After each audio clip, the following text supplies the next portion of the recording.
Today we're going to talk about how to make an alligator out of our green paper that we printed on earlier.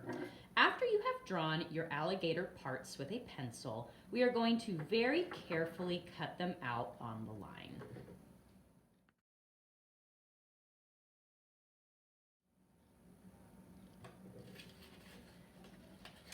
Notice how I'm using my helper hand to turn the paper as I cut it, and I'm cutting off the bigger pieces as I go so that I don't have all that paper flopping around in my way as I'm cutting.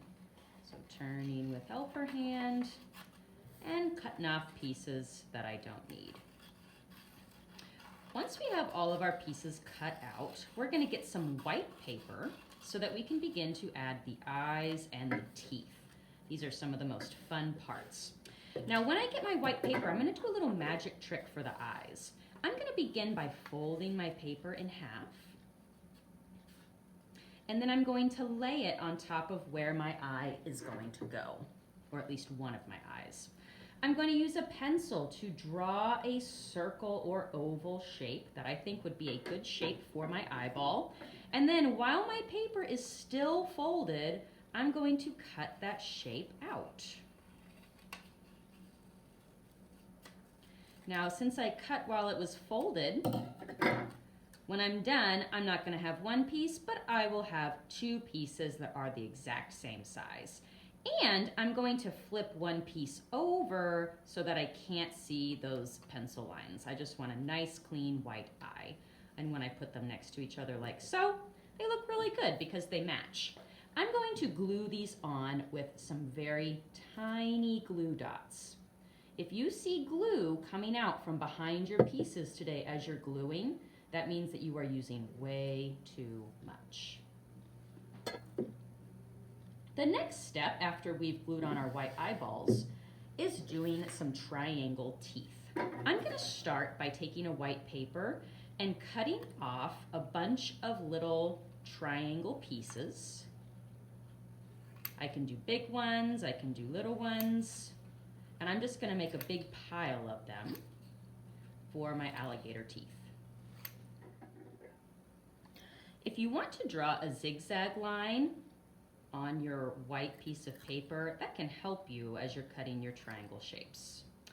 Now that I have a really big pile of white pointy shapes, triangle shapes, whatever, anything that's pointy, I'm going to flip my alligator over and I'm going to start gluing these triangles on the back side so that the point of my triangle sticks down below the mouth.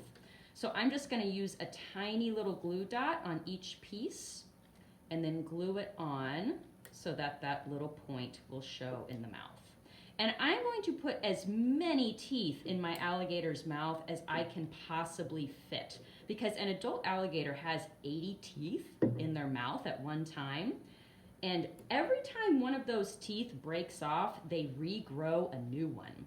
So an alligator can actually grow between 2,000 and 3,000 teeth in their life. Wow, that is a lot more than humans. So I'm going to fill up this mouth with as many of those fun pointy teeth as I can possibly fit.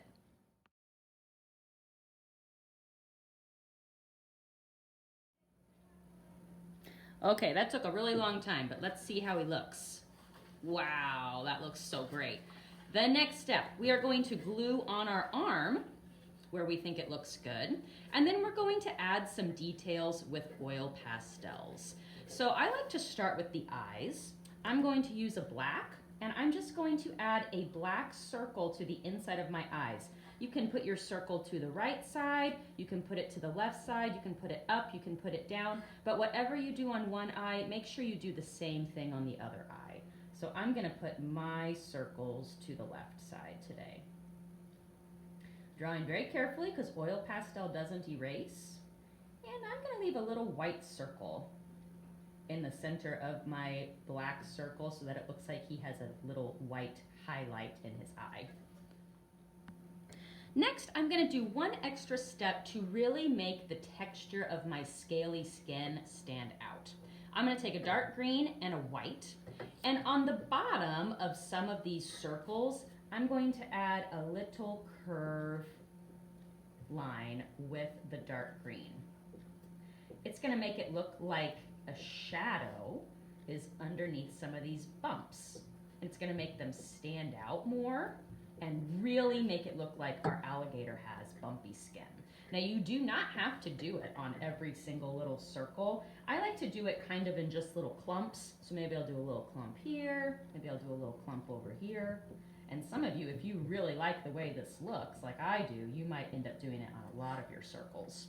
Also, if you had a spot that maybe didn't get as many circles, if you add a few of these little lines, it will kind of help that blank paper blend in with your other textured paper. Then with the white pastel, I'm going to add a little curved line on the top of some of my circles. That's going to give it a little highlight, like the sunlight is kind of shining on a few of these bumps. Same thing, I don't have to do it on every single bump. I'm just going to do it in little clumps wherever I think I need them. Now I'm just going to use maybe 3 or 4 tiny dots to glue on my arm where I want it to go. And then the last step is making sure that your name and art code is on the back of your alligator. Next time we'll be able to add these alligators to our background painting.